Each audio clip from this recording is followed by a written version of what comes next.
Hello, everybody. Welcome to Rambling Runoff Sports Podcast. I am your host, Robert Rios. As always, we are giving you the sports news you guys deserve and need to listen to for the week. And alongside me today, once again, is Mr. Daniel Tom, Mr. DT. Say what's up to the people. Happy to be back. Welcome back to the Rambling Runoff. Thanks for having me again. Appreciate it. No, yes, of course. I mean, our last episode pretty good. I'm assuming people liked listening to us ramble on about sports. So, yeah, it's a good day you're here again. They probably just wanted to hear how stupid I'd sound on the air because I haven't done one of these things in a long time. Well, I mean, I think people are getting used to you, so I wouldn't say that so negatively. Yeah, that's the hope. Once they get used to me, I think we'll be okay. Well, they better get used to you because I hope you're here for a good and a long time. You feel me? We're not here for a good time. We're here for a long time. No, but we're here for both because, yeah. I mean, that's why I tell the people at my job. See, this is the kind of motivation we need from Robert Rios. There you go. But yeah, we got a good show for you guys today. We're gonna be going over the results from the MLS Cup that happened this weekend. There was one college football game, but a few more college football news notes that we would like to go over, revolving around the Heisman and the bowl games once again. And we're gonna go over some NFL stuff in the warm up, and make sure you stick around for the rundown because we got a lot of stuff that we'd like to highlight real quick. But first, before we get into our proper show, Daniel, what you been doing for the week?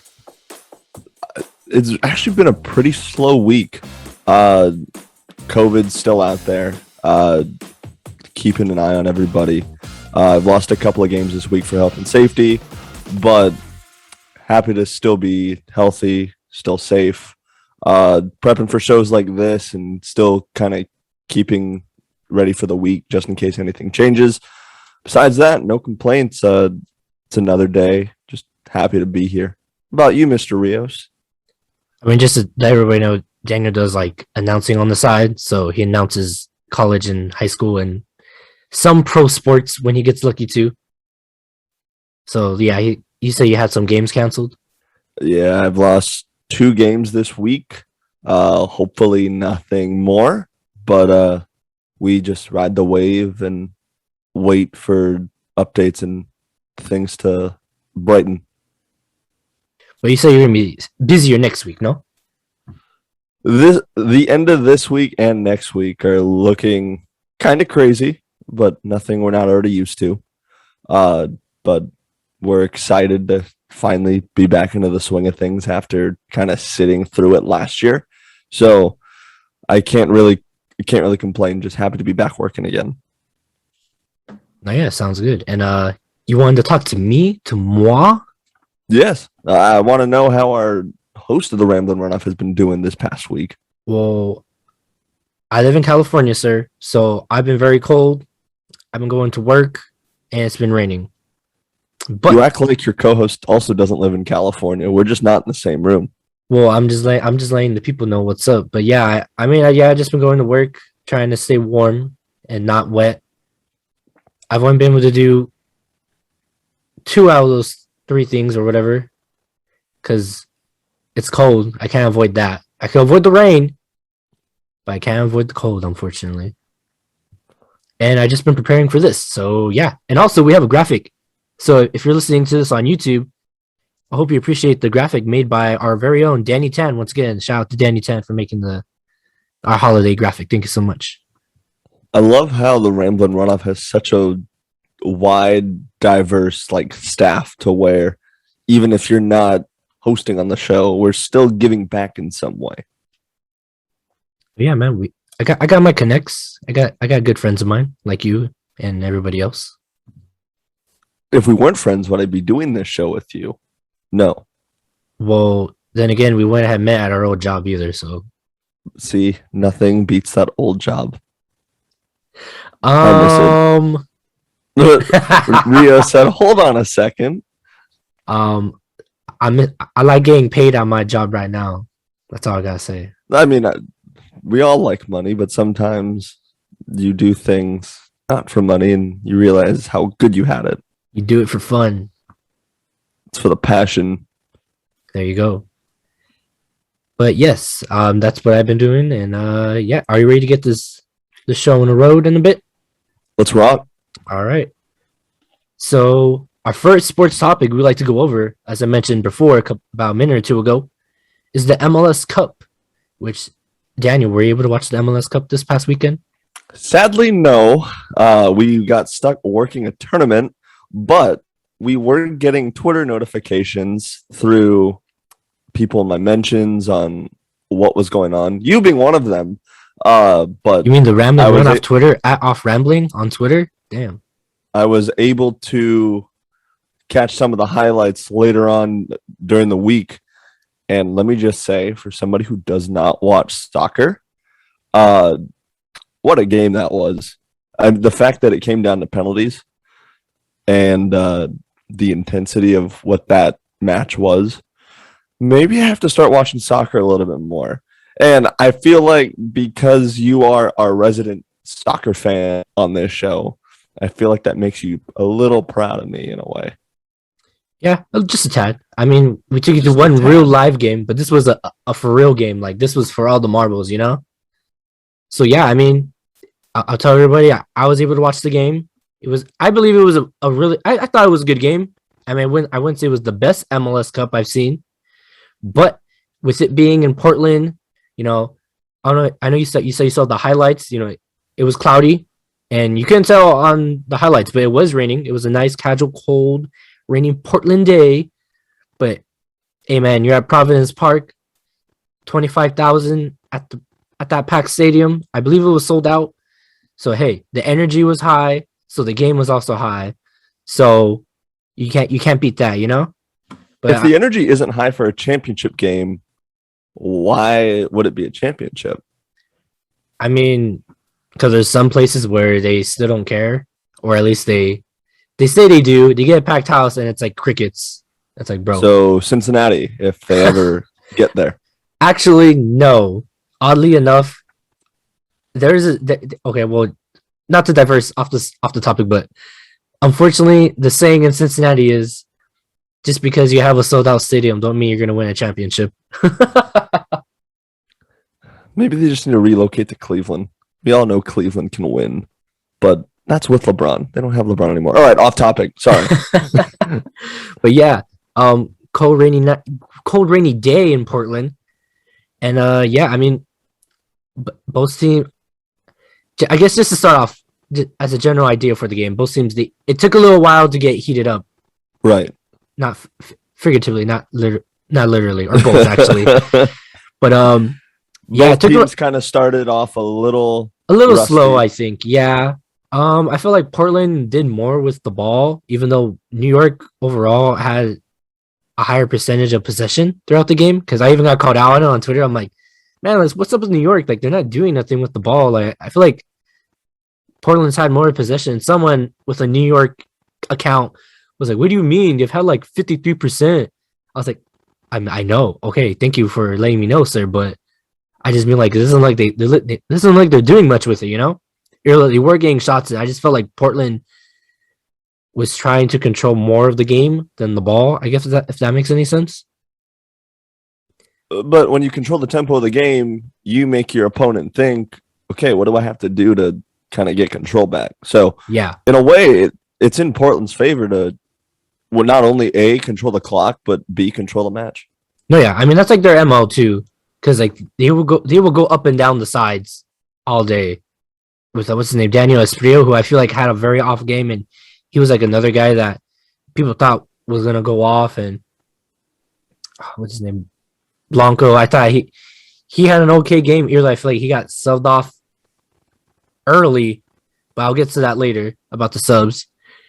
And yeah, I mean, as the game got going, like, what were you gonna say? Oh, go ahead. No, I want to hear what you're gonna say because you. Well, no, I was gonna ask a question, but I want you to finish your. No, I want to hear your question because it's more interesting to hear the person that doesn't know about the sport than the person that does know. So I was gonna say from a non-casual soccer fan and from somebody who not only supports the Galaxy but has a pretty wide angle of the Western Conference in the MLS. Would you say Portland's kind of game plan all season ended up getting them here? As in controlling the game by itself? Well, no, because there was a while that Portland was considered not a very good team because they were terrible on the road. Like, as you mentioned, yeah, I like the Galaxy. They came down here. I think we were throwing goals back. I think the game was Galaxy scored and then Portland scored. And then I do remember the Galaxy just opened the game up and just whooped them like 3 or 4-1. And that was at a time, and that was at the time when the Galaxy were just they weren't garbage, but they weren't doing so well. So it was like, all right, this team is not going to do well, but Portland's experienced, so I'm not surprised. And it's the MLS. The MLS is very random, if that makes any sense to you. So anybody can beat anybody on a given day, even if you have a higher payroll than other teams. Well, I mean, look at Seattle. You go in as the top seed in the West, and you get knocked out in round 1.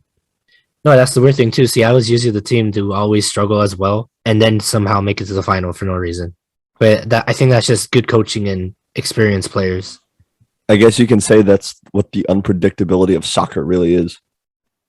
Yes, but mostly in the MLS.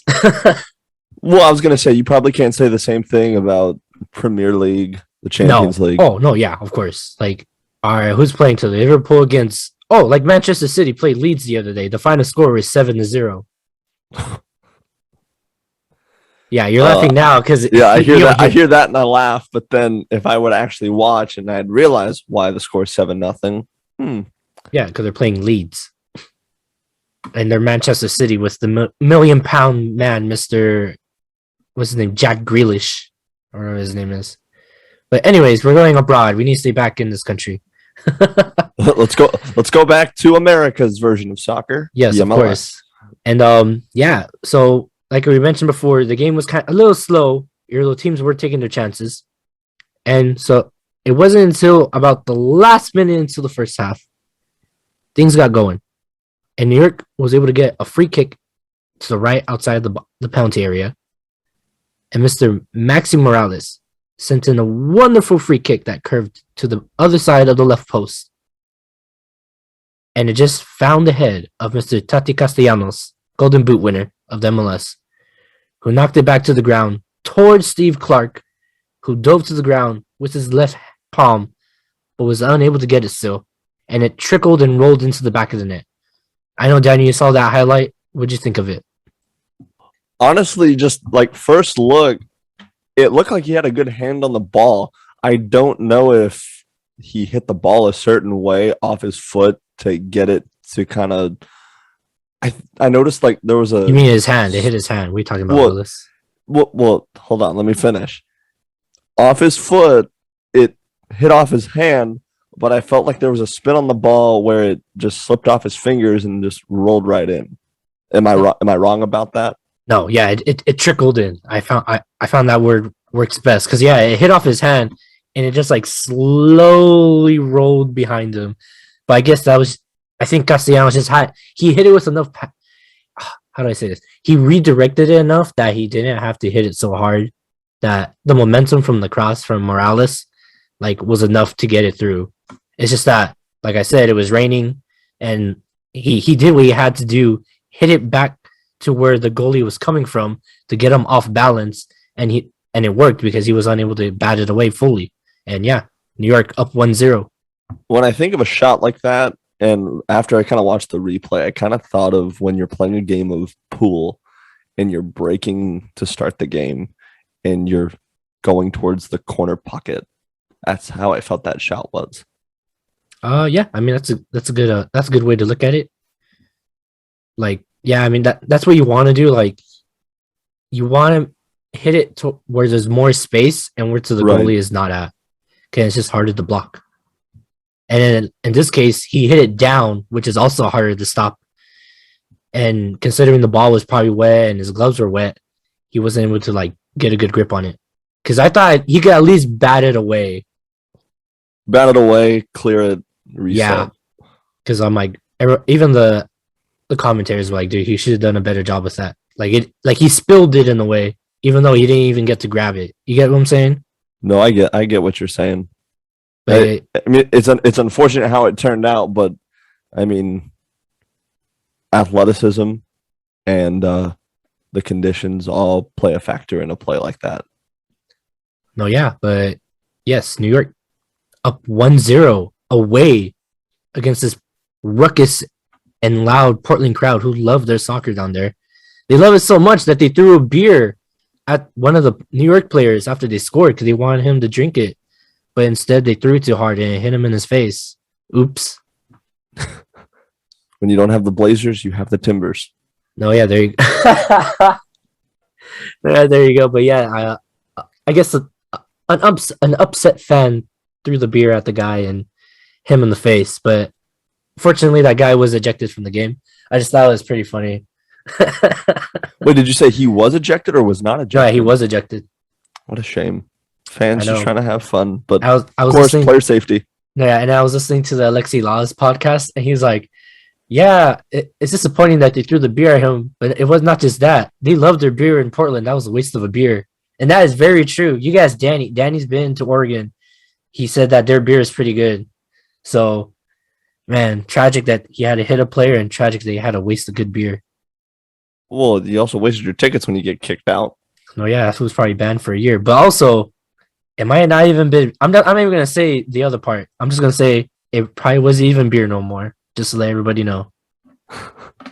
I can't even think about fans throwing beer and think about how much money you're throwing away. Just thinking of Dodger Stadium beer prices at like $17.50. I'm like, yeah, no, I'm not throwing that away. I mean, do they give cans? Oh yeah, they do give cans. Yeah, you're right. Yeah. Shaking my head. But yeah. The little Modelo cans. I don't think I had Modelo last time. I think I had Ocho the last time I was there. Do they have Modelo? I'm pretty sure they do. I love how we've now shifted off of the MLS Cup and jumped into well, because they love their beer in Portland, and I'm pretty sure their breweries are pretty popping. Oh, I'm sure a lot of the breweries made their big time holiday money this past weekend. Oh no, yeah, I saw a news report that they were expecting like to be packed full. Like they were already like, they were overstaffing bartenders and security because they knew it was going to be packed. Because like there's a lot of like small mom and pop shops around in that area. You gotta love the power sports. No, yeah, that's why I'm trying to get through your head that this Portland game was very important. But yeah, going into the half, New York was up 1. And I mean, I thought, like I said, I thought the first half was good. I thought the game was good overall.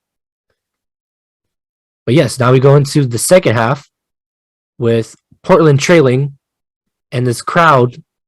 They were into it. It was still very loud for a good MLS Cup. But I feel like halfway through that second half, the nerves started to kick in. Because they excuse me, I'm like, I don't know what's going on. I need to drink some water or something because I'm like getting tongue tied. They did end up subbing Sebastian Blanco around the 60th, 66th minute, which I thought was weird because like he's probably their best player going down the middle as a midfielder. But they did have to make subs, which they started making towards the end, like in the 80th minute. I'm like, dude, what the hell? Like you should have made these subs a long time ago. Because halfway through, yeah, Portland was just throwing everything they got. Like at some point, I feel like they were just chucking the ball forward because New York, this is where I could tell they were getting more possession. Because, how would I say this? Portland they were sending a lot of guys forward, or at least to the point where Portland had to play deep for a bit because they were just conceding possession in that whole second half. It's like so like every time they sent the ball forward, everybody had to track back and play D because they would just dump the ball forward and hope for the best. And at some point, yeah, New York let up and they were letting in through balls get through, and Portland started getting their chances. It was like 1 chance, 2 chances, 3 chances. There's a corner here, a free kick here, and at some point, hey man, that dam is gonna bust. It's gonna crack. and the floodgates are going to open, right? Right. And I know you saw what happened towards the end. Portland concedes a corner. It's bouncing around in the box. We're going into the 90th minute. I can only imagine what. Okay, you know what? I'm gonna let you set the scene, and then I'll give a little reaction to what actually occurred. So yeah, Portland they're awarded a corner around like the 90th minute. We're already in stoppage time. They only added 4 minutes, which I thought was a little bit. I'm like, damn, not even 6 minutes. So the ball is bouncing around. Even the goalie came out. They were telling him don't go, and at some point, yeah, just go. So the goalie was not too far away from the play. The ball springs around. I think the ball was just outside the penalty area. It gets crossed in. You see Portland and New York players collide. And we'll get to that right now. The ball's bouncing around. I remember you said off the air, you said that you thought there was a handball in the highlight. No, the ball gets kicked towards the defender, or it hits somebody. It's someone in the chest area.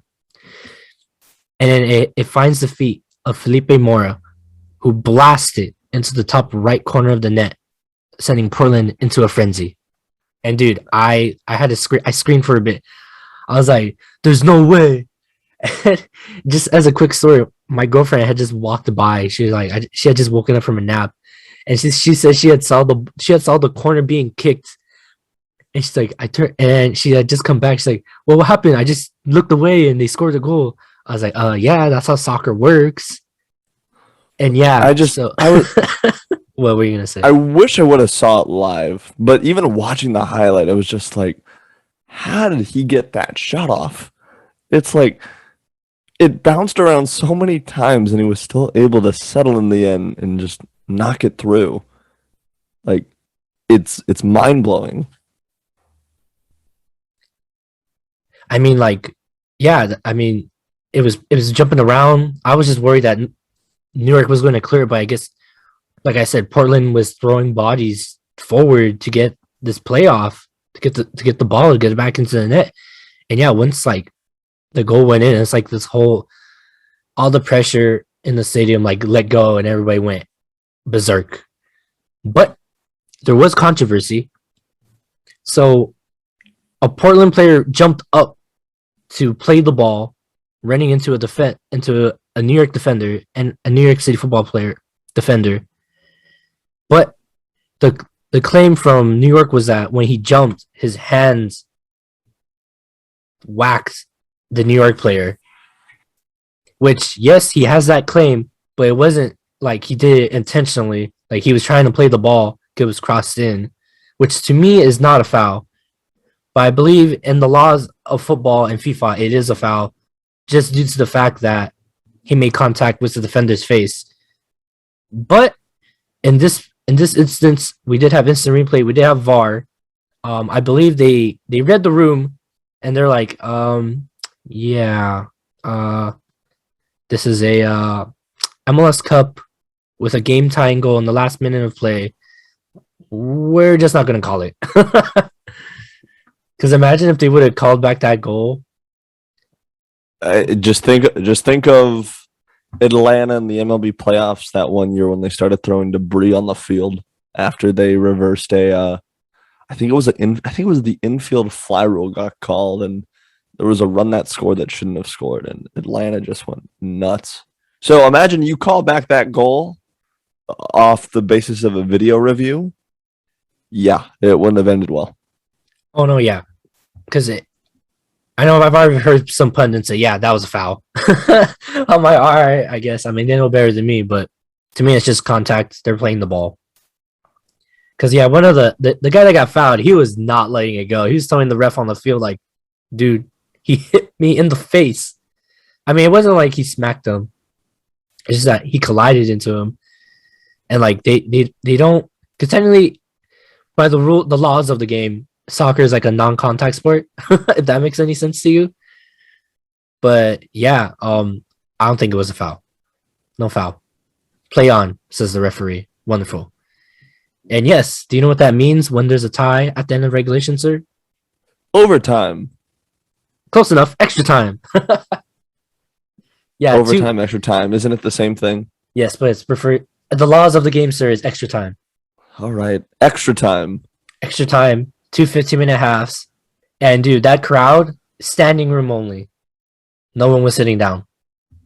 Because Portland was finally in the game after 90 minutes of play. Jesus Christ. Yeah, I know, right? But yeah, don't blame Jesus. It's not his fault that Portland couldn't play for 90 minutes and it took them another 30 minutes to actually get into the game. Hey, that's the beauty of championship soccer. There you go. But yeah, unfortunately, although Portland did find themselves back into the game, they were unable to take the lead, but neither was New York, because then we get into the best part, penalties. After what is that, 90? It's like so it's 2 hours. It's what, 2 15-minute overtime periods in MLS? Yes. So what is that like? So was that like 100? So after 120 minutes, there you go, 120 minutes. Thank you. You go to penalties, and damn, Mr. Sean Johnson, American goalkeeper, bailing out, in my opinion, New York City, because he was able to stop 2 Portland shots. And guess what?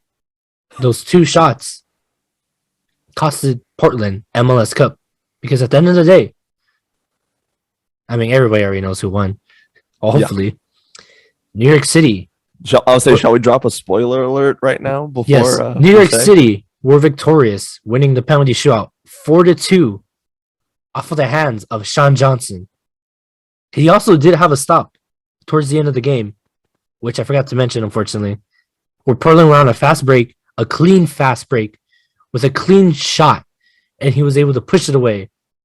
And with that play and the 2 shots he blocked in the penalty shootout at the end of the game, he was able to win MLS MVP and help bring New York City their first MLS Cup in their history.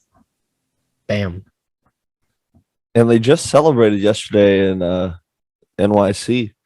So yeah, they had it at City Hall. And you want to know what the funny thing is? I say their first MLS Cup in New York, because I don't know if you know, there's 2 New York teams. The Red Bulls and New York Football Club. Yeah, and now guess who has their first MLS Cup? Bring the football club their first title. That's why everyone was like, how do Red Bull fans feel right now? Horrible. Pain. Terrible.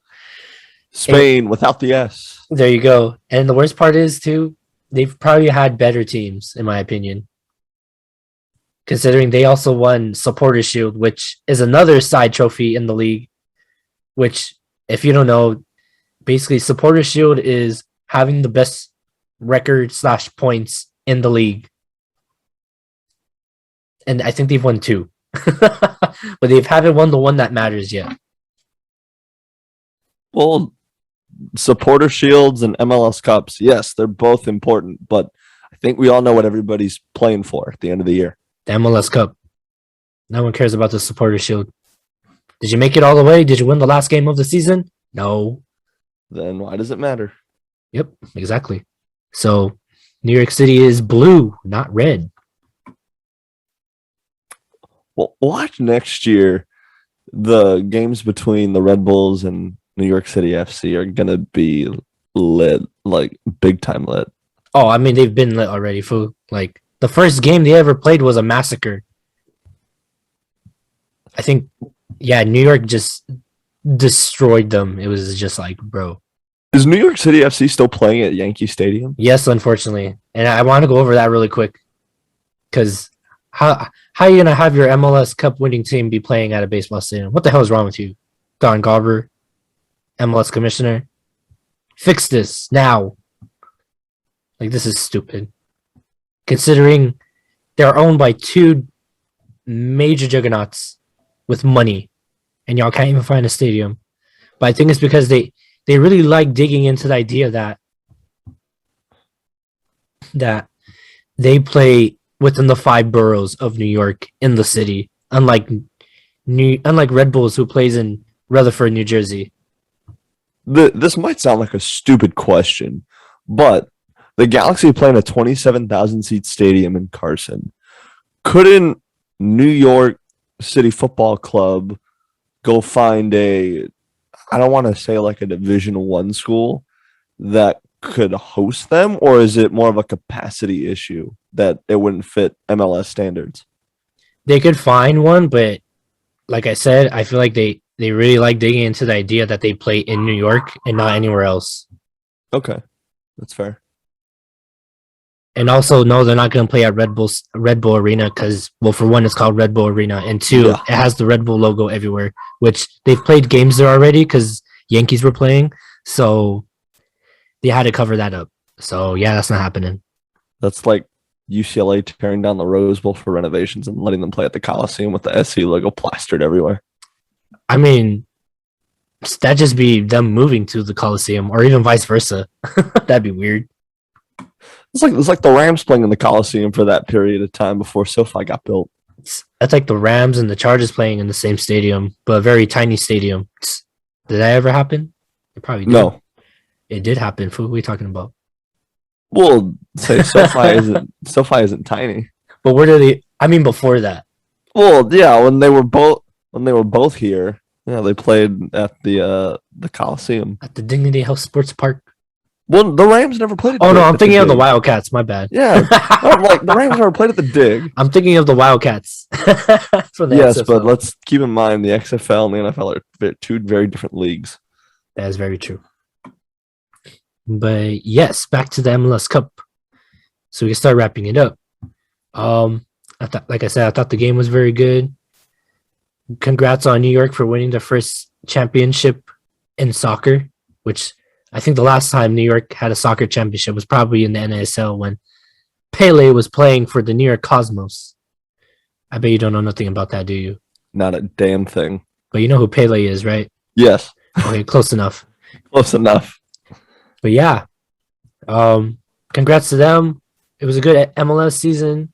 I mean, New York was always considered they were a mid team. But for some reason, there was a lot of people that said they were good, or their record didn't show how good they were. They were better than their record, if that makes sense. Yes? Yes. Yeah. So there you go. New York City Football Club. Your 2021 MLS Cup champion. Yep. And I'm looking forward to next season because it's going to start very soon. I think in February. 2 months. Yeah. That's what I love about soccer. You guys finish up your postseason. You give them like a month or so to train, and bam, let's play. Or the regular season ends for their club, and then they go into international tournaments the next month. Yeah, my legs wouldn't survive. Hey man, that's soccer. Well, Or you could just tell your national team, no, you don't want to go. You can do that like too. you're gonna do that. Hey man, that's money right there. Money, publicity, and more playing time. Hey, just real quick. There's some guys that get signed who are nobodies, who either A, play really good on their club team and go to the national team, or vice versa. You go to the World Cup and you get signed to a good team, i.e., Mr. James Rodriguez, who played lights out for Colombia, and then like a month later got signed by Real Madrid, even though he like fell off the face of the earth like months later. Jeez, soccer in a nutshell. Yep, you're a hot commodity one day, and then you're nobody the next day. But yeah, do you have any questions in regards to MLS Cup, or can we move on? I think we can move on. I'm just now looking forward to February when soccer starts back up and I can actually educate myself on this great sport. Specifically MLS, sir, because the Premier League's Yes. not done yet. They're not gonna be done until like March. Oh yeah, And even Champions League, which is another can of worms we'll get into later. But yeah, we're gonna move on from world football to, once again, our Daniel Tom's favorite topic, American football. college football specifically, sir. But yeah, there was one college football game past weekend, and it was Army versus Navy. The Battle of the Service Academies. Yep, there you go. You had the, what do you call, the Golden Knights? Excuse me, the Black Knights. Thank you. Okay, the Black Knights. Sorry, I was thinking And the about Midshipmen. Yeah, there you go. The midshipman. I was thinking of the hockey team. Close enough. But yeah, I didn't get to see the game. I was at work. But from the highlights, it looked like a good game, a good classic Army v Navy game, considering I've watched a few of these when I was a child, and they play the same. Very run oriented. I was gonna say Army and Navy don't like throwing the ball, and that's always been a thing with those two. I'm trying to think. Oh, it's not the wing tee, but they love running. They love running the option. Yeah, dude, it's Navy, right? That does the option a lot. Navy does the triple option. Yeah. The running joke with Navy is when they recruit their kids for football, like they don't look for a quarterback who can throw. Like they want to just see him move with his feet. So they're looking for a Tom Brady who's willing to get himself hurt. But no, Tom Brady doesn't like to hurt himself, so he slides. No, I mean, they're looking for Tim Tebow. Yeah, they're looking for the reincarnation of Tim Tebow, just without the Heisman. Exactly. But the final score, just to let everybody know, was Navy 17, Army 13. However, based off the score, Navy was not in control up until the second half. I was going to say, what were you going to say? Navy really doesn't like to take control of games until late. And Army has been that team all season to where if they jump out to a lead early, they're going to do everything they can to hold on to it. But I think on this game, they're going to park the bus. It's not that they parked the bus. It's their play calling got really conservative. And there were a couple of 3-and-outs that they should probably get back. But at some point during the game, they were just playing not to lose.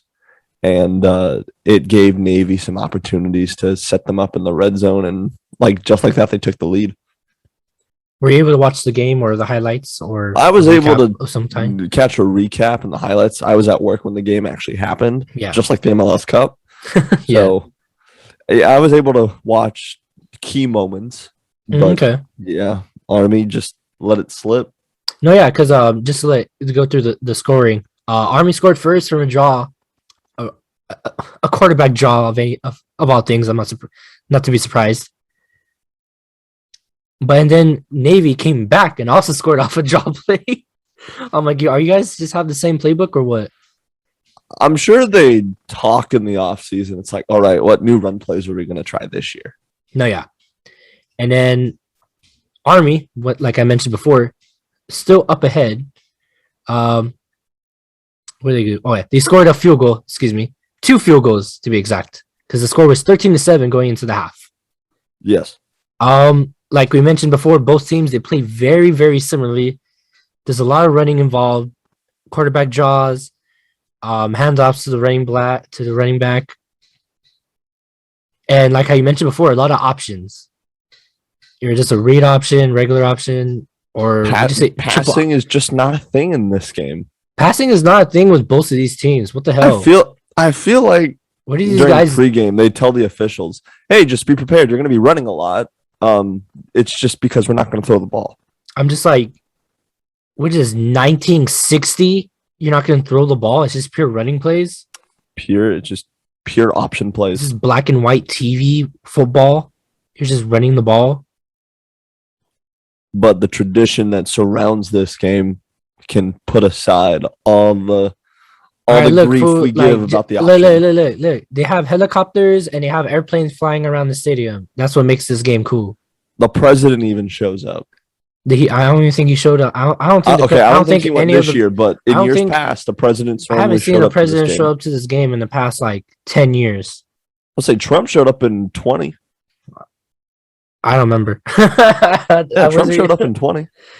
Did Barack show up in the end of the games? Yes, Barack showed up during his term as well. The last time I saw a president show up to this game was George. But no, Barack did show up to a couple of these during his time as I remember George showed up. Commander-in-Chief. Thanks, Joe. Where you at, Joe? Byron? Yo, what's up?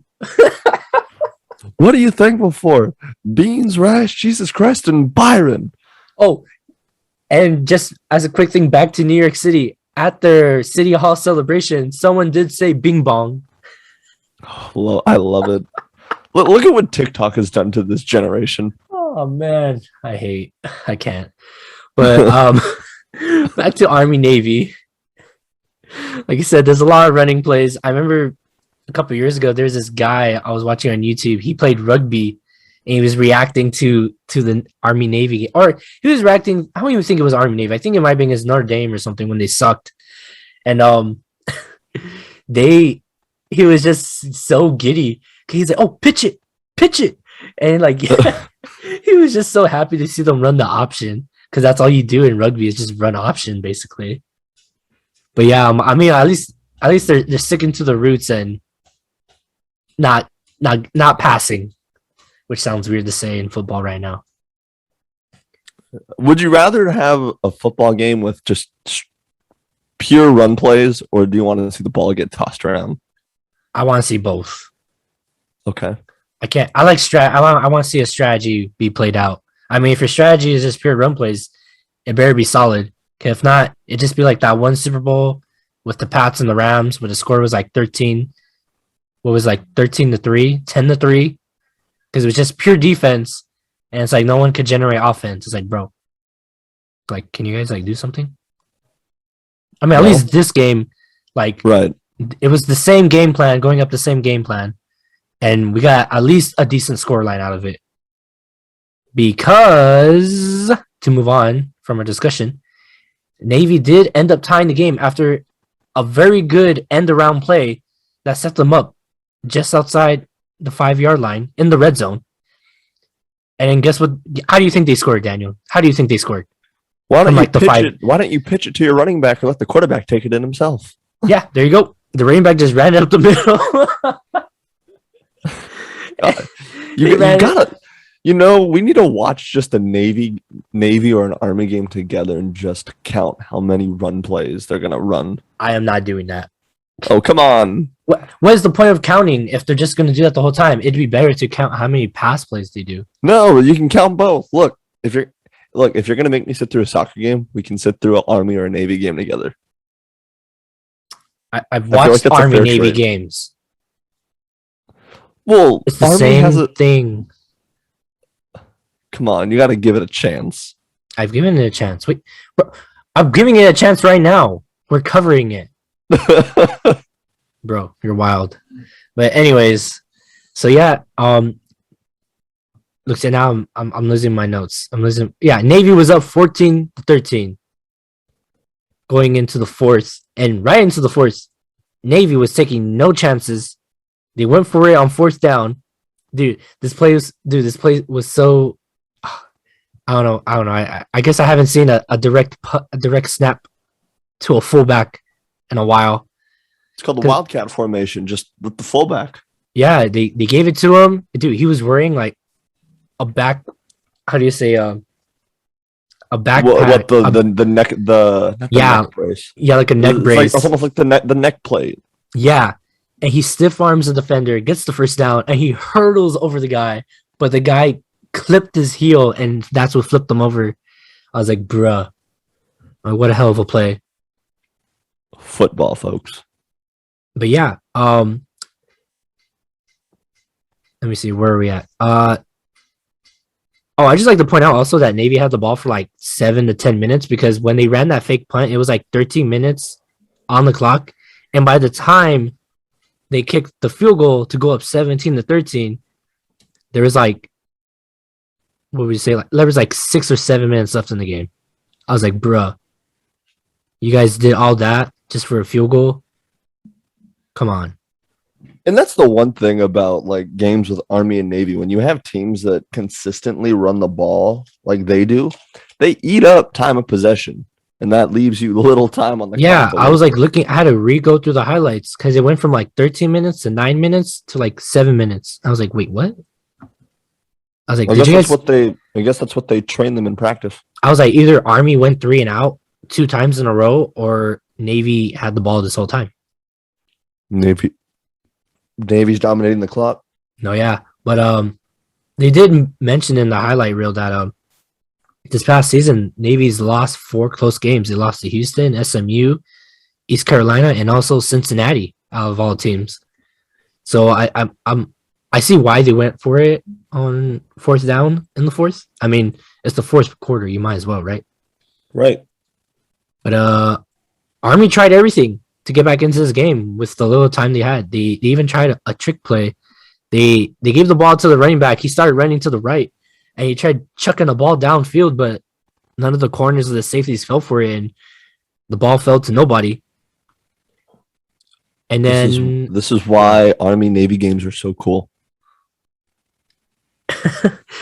if you like it, that's fine. Rios is like, I don't know if I can hop on that one. Hey man, it only matters if you like it, bro. But yeah, Army went for it on fourth down with I think a minute left, 4th and 3, and they tried running to the left and they were stuffed. Short. Yep, they were short. And Navy gets the dub with, I guess, an upset win, in this case 17-13. And Navy gets to sing the song second. Well, that's always been the big thing. Whoever wins, not only do you storm the field, but you get to sing second. And that's what they always play for. I don't know what you mean, but sure, boss. Sure. Singing the school's alma mater second is knowing how you won the Army-Navy game. Bruh. But yeah, Navy, good job for them. They got the dub on the day. Go Navy, they beat Army. And yeah, that was the only game of the weekend, but there's tons of more games that are happening very soon. Starting the 17th with the Bahamas Bowl with Middle Tennessee and Toledo. I know you touched on it the other day, but is there any other games you want to point out real quick now that I have the actual list of all these damn bowl games that have goofy ass names? You know, some of these bowl games have some goofy ass names, but there's a lot of matchups I'm looking at here. Like, look at the Cricket Celebration Bowl on Saturday. And don't get me wrong, the HBCUs don't get a lot of love nowadays, which I think isn't really fair. But when you have somebody like Deion Sanders on the sideline coaching at Jackson State, yep, like you're gonna draw viewership. That is a good game, and you're gonna draw attention that bowl game otherwise wouldn't get. I'm sorry, I don't mean to cut you off, but they just pulled a guy. He was gonna go. I guess he verbally committed to Florida State, but now he's gonna go to Jackson State. That's the power of Deion Sandcat. No, I'm kidding. Deion Sanders. What? Do you not remember those commercials from years ago? No. Where Deion Sanders would go back and try to like train kids. So he would have a jersey that was like Deion Sandcastle. Oh yeah, I remember that now. Yeah. Oh, those were hilarious. Like, I'm sure if I ever met him one of these days, I'd accidentally like say, "Oh, what's up, Coach Sandcastle?" It's like, "Oh wait, no, it's Coach Sanders." My bad. But yeah, good on Jackson State, because I know they got hit by a sanction or two not so long ago. So good on them for they won their division, their championship. They've won their conference championship for the first time in a long time. Yeah, and now they're playing. Who are they playing? East Carolina. It's Jackson State, South Carolina, and South Carolina State. Yeah, South Carolina. Yeah. Two historically black colleges and universities going at it on Saturday, so it should be a good one. Is there any other goofy ass name? The Jimmy Kimmel LA Bowl. Oh, it's so stupid. The hell? Jimmy Kimmel LA Bowl at SoFi. I just like to point out the Tax Act Camellia Bowl.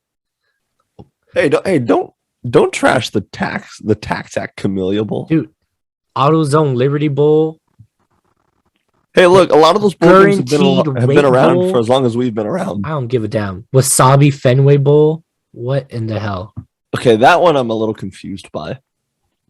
We're Trans Perfect Music City Bowl. Dude, SRS Distribution Las Vegas Bowl. Hey, what about the Barstool Sports Arizona Bowl? Who would have thought Barstool Sports would be sponsoring a bowl game? This is stupid. College football is ruined. No one cares about those crappy bowls. We all care about the playoff and the Rose Bowl and the Sugar Bowl. I guess. But anyways, very quickly, we just like to point out there was a Heisman Trophy winner also this past weekend, which was given to Mr. Bryce Young of Alabama, the QB. And Alabama now becomes just the sixth program in college football history to produce a Heisman winner in consecutive years, following Yale in 1936-37, Army in 1945-46, Ohio State in 1974-75, USC 2004 and 05, and Oklahoma in 2017 and 2018. I wasn't surprised Bryce Young won the Heisman. It just hurts seeing him thrive with another program when he was a homegrown California kid. Yeah. So, I mean, it looks great on him. It looks great on the program. The kid's been playing lights out all year. It just, when he's a modern day product and he decommits from USC to go play for the Mr. Saban up at the Death Star in Tuscaloosa, it hurts a little bit. Hey, man, God bless Bear Bryant and Roll Tide. Roll Tide. And roll tide, baby. There you go. But yeah, good on him. Young finished with a total of 2,311 votes, and his stats read he has 314 and 462 passing, which is 67.9% of his passing rate. That has a total of 4,322 yards. He has 43 touchdowns. So 4 interceptions, which is a great pass to that's INT actually ratio. Pretty good. He has 31 rushing yards and 3 rushing touchdowns. So yeah, Saban does not let him run the ball. Hey man, Nick Saban is the closest thing to Jesus Christ down in Tuscaloosa, so you go yell at them. I'm not debating he's not Jesus Christ in Tuscaloosa. I'm just saying someone down there says that. That's what I'm saying, you know. No. They're completely right. That's how much they love this man. Forget high school football in Alabama. It's all about Crimson Tide football. Hey man, don't let them Auburn people hear you say that, bro. They're not going to do anything. But yeah, do you have anything to say anymore about Mr. Bryce Young? Well, he's going to get Cincinnati on New Year's Eve in the playoff. Let's see him light them up, or if Cincinnati's got something to say about that. No, yeah, of course. And are you ready to go into the warm-up? We're going to go pretty quick on this one because I couldn't think of anything earlier. It's the rapid fire warm-up. Yeah, so just to warm up, we want to give a very general NFL update. Somehow, some way, a team that everybody thought was done and dusted based off of their performance from week 1, the Green Bay Packers are the number 1 seed in the NFC right now with 4 games left to go. Does that sound interesting to you? Granted, Green Bay has the reincarnation of Tom Brady and Aaron Rodgers. It doesn't surprise me. A very controversial Aaron Rodgers this year. He is letting it. He's letting it go. For someone that doesn't usually talk, he's letting it all out this year. I think this might be it for him if it doesn't all end well. Hey, if it doesn't all end well, the man's still going to go out on top. No, yeah, exactly. So, just based on how they started the year and where they are now, it's not surprising just because Aaron Rodgers has a way, not only with his words, but to rally his team around him to make sure they get to where they want to be. Yeah. But good on the Packers for getting back to where they should be because they should never be a crappy team. They made the NFL interesting again. Yeah, there you go. Some fools back in LA got sick. No, I'm just kidding. Odell Beckham and another group of LA players were put into safety protocol due to COVID issues. So they got sick. They got COVID's just making their rounds around every. They got a little cold. But the fact that OBJ still had the game of his life and knowing he had COVID in his system, he'll be fine. Oh no, yeah, I'm pretty sure, but that's just unfortunate. But yeah, that's what's going down in LA. The Patriots, are they good again? I guess. Mr. Mac Jones carrying this team apparently. Oh, it's not the new Tom, but it's damn close. It's all about the Mac. Return of the Mac. Yep, there you go. Bill Belichick must be so proud. I guess. I need to double check if they are in playoff contention because I believe they are. I think they're fighting for a home game right now. Yeah, because I'm hearing a lot of noise besides my dog barking in the background that this Patriots team is for real. I'm like, all right, I guess. I mean, whatever. This isn't the same Patriots team we saw in week 1. Oh no, definitely not. No, yeah, dude, this is totally, totally, totally a different team. But yeah. Who else do we got in here? Cam Newton, the guy that used to play in New England, not having a good time. Garbaggio.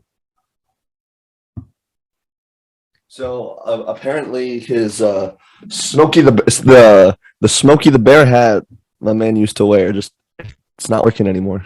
Nope, not at all. And the fact you went back to Carolina shows how much you've kind of fallen. Yeah, exactly. And he got benched. How you get benched at your old team that sucks? You get benched to the team you took to the Super Bowl. Yeah, exactly. Washed, unfortunately. But yeah. The only thing we like to lead off with the NFL, just going off with the quick standings. AFC, New England, number 1 team in the AFC. Number 2, the Tennessee Titans. Number 3, the Kansas City Chiefs. Number 4, the Baltimore Ravens. Surprisingly, what the hell, Baltimore? Number 5, the Los Angeles Chargers. Number 6, the Indianapolis Colts, and number 7, the Buffalo Bills. Look at all these teams kind of making their rounds. Yeah, exactly. Standings. The Jets, Texans, and Jacksonville are out. Let's see if the Raiders and Pittsburgh can get back in there. Nope. I'll say it right now. Nope. Nope. Moving on to the NFC. Number 1, like I mentioned before, Green Bay. Number 2, Tampa Bay, with Mr. Tom down there. Number 3, Arizona Cardinals. Number 4, the Dallas Cowboys. Number 5, the LA Rams. Number 6, the San Francisco 49ers. And rounding in number 7, the Washington football team. Right behind them is Minnesota, Philly, Atlanta, and New Orleans. And I believe there's only 4 games left in the season for most of the teams. So we're getting to the end of the season. So things are about to get very I don't dicey. think you're making a playoff run with 4 games left. Unless like you're actually going to play for something. No. Well, unless you're all the teams in the NFC who are 6 and 7, you better win your last 4 games to make sure you guarantee yourself at least a number 6 spot. Even that's hard to come by nowadays. Yeah, you're gonna have to go 9 and 7. I think 6. Yeah, 6, 7, 8, 9, 10 and 7 at least. 9 or 7 or 10 and 7. Not even. Oh man. But yeah. That was our warm up because we're almost at an hour. So are we gonna do this rapid fire? Let's rapid fire. So we're now in the rundown, which we got the Champions League draw, which was redone because apparently someone goofed up and put a team where they shouldn't have or where they're supposed to go. So they had to redo the draw, which some people are skeptic because it's soccer. They think some corruption or foul play was involved. Because why do you have to redraw your Champions League draw when you already did it already? Yeah, should never happen. That went down this week. Yeah, how do you goof that up? Shout out to Mark Suchoch, Skater of the Year from Thrasher Magazine. He had 4 parts. One of them was with one of his sponsors, Adidas, I believe. Shout out to him for winning Skater of the Year. I think he was the only good choice this year because I think he was the only guy that was putting out parts for days. So yeah, shout out to Mark Suchoch. Stephen Curry passes Allen Iverson as the NBA. Excuse me. Ray Allen, thank you. What? It's not Iverson. It was Ray Allen. Oh, excuse me. Sorry, I'm reading too fast. I'm sorry. Yes, you're doing rapid fire, but you know what I mean. Right. Sorry, I wrote down Curry passes Allen. Sorry.